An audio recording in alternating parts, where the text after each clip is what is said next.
orange juice. Do you like it? It's a breakfast staple. It's now being called a scam. Why it's disappearing from American tables. Ahead, we will tell you about it. All those stories coming up this morning. And joining me to talk about it, Fox Business Network's Dagen McDowell, the Wall Street Journal's assistant editorial page editor, James Freeman, is with us, and Fox News contributor, Kat Timpf. Great show, you guys. Good to be here. Wonderful. Yeah, got a lot to talk about this morning. 25 days left. Can't believe it. So now it's getting interesting. Now? Yeah. 25 days left until Election Day. Donald Trump's kids are hitting the campaign trail to help win over undecided voters. During a stop in Pennsylvania yesterday, there's Ivanka Trump. She admitted she had no idea what her family was getting into whenever her dad decided to run for president. I thought that I was, had sort of cut my teeth in New York real estate and could take some punches. But this is a blood sport, politics. It sure is, as we've seen. Joining us right now is Trump surrogate and former Apprentice contestant Erin Elmore. Erin, thanks very much for joining us. Good to see you. You were actually with Ivanka Trump yesterday.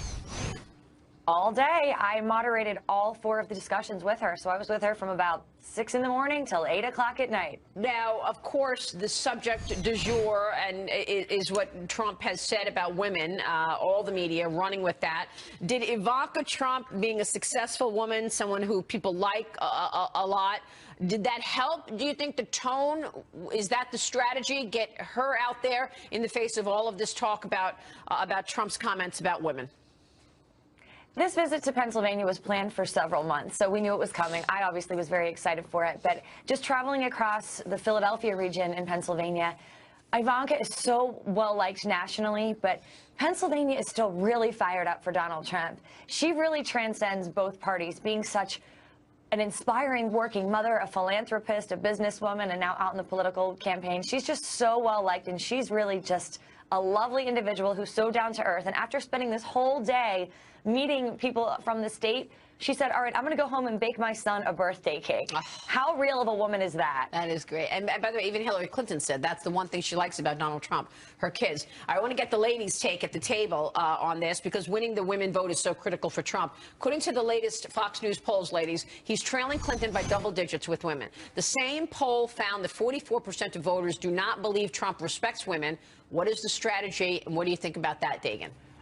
One thing that Ivanka can do, and Aaron can speak to this, is that speaking at rallies is one thing, but his supporters are those people who are at the rallies. It's getting her out there on television and doing more interviews. It's a tricky position to be put in, but again, I think that that Donald Trump needs to speak to people who are not on board with his campaign, and not at rallies. And I just want to bring up the polls really quickly, because with independents, he had a 12-point lead with independents in late September. He is now tied with Hillary Clinton in terms of independents. That's a big give back. And then the enthusiasm advantage that he had is gone. He had 70% of his backers strongly supported him last week. That has fallen by 7 percentage points. So there is concern in these poll numbers, this Fox News poll, about what has happened in the last week. And not just, speaking to his base, but also trying to use a little different strategies than one he's used before, like when these allegations came out, like I mentioned earlier, talking about that woman from People and saying, well, look at her, what do you think? I mean, that might have been something that people would say was funny in the primaries, but when you're having that much of a problem with women, please, I mean, can you not see how that'd be a bad idea, Donald? Come on. I don't understand it. What do you think about that, Aaron? Well, I have a lot of thoughts right now, and one of them is I believe that the discourse has become so vitriolic, whether it's the liberal media, social media, when you're just walking down the street, people are so vitriolic and so angry that I feel like a lot of independent voters and even Republicans and Democrats that are crossing over to the Republican side have sort of gone into hiding. So the poll numbers might be down, but I really still think that there's a lot of closet supporters of Donald Trump, because the discourse has just become so vitriolic.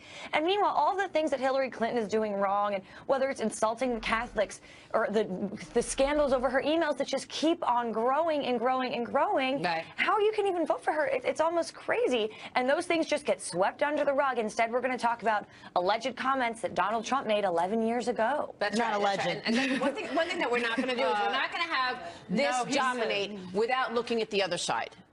What did you want to say, Dagen? No, they weren't alleged. He said them. He said them. They're on an open mic. Right. Aaron, just to correct that, like those aren't this isn't something someone said. Oh, he said that and repeated it.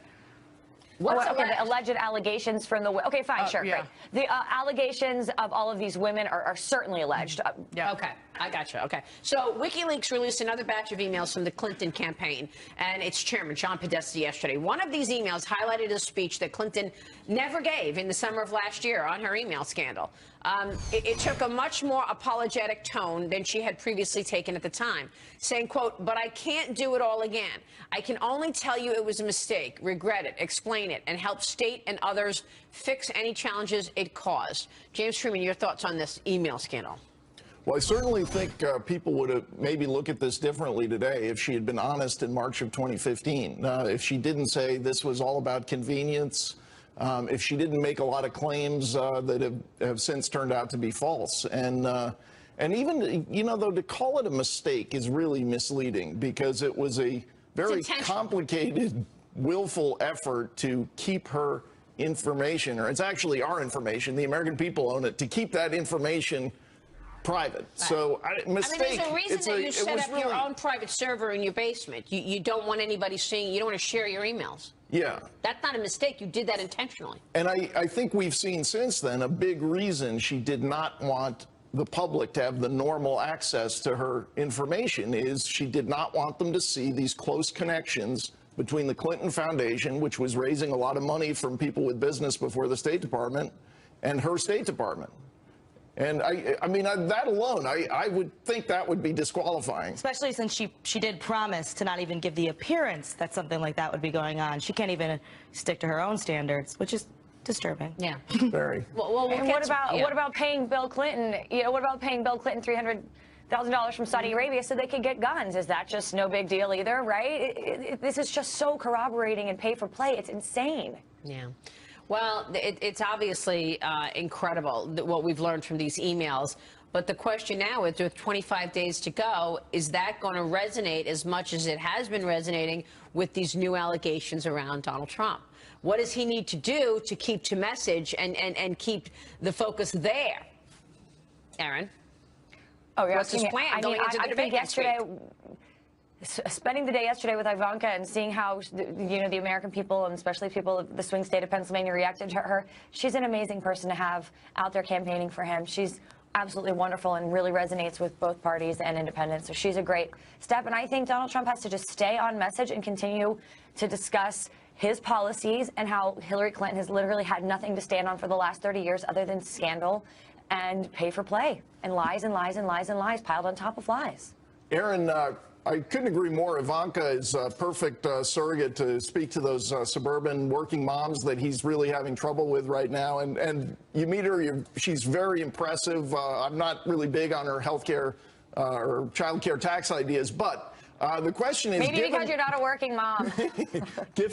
Given her her skills, her talents, the impressive presentation she makes, are we going to see more of her? Do you, looking at the upcoming, you know, you've got a month here. She hasn't been out a lot. Is part of the plan to get her out there in those collar counties around Philly more, out to suburban areas in different states? I certainly hope to be spending more time with her and Tiffany and Melania, to be honest. I think they're all wonderful women and will be strong for the campaign. And I think in these next 25 days, we're going to be seeing more of all of the children, and they're also impressive. All right. We will leave it there. Aaron, good to see you. Thanks so much for joining us.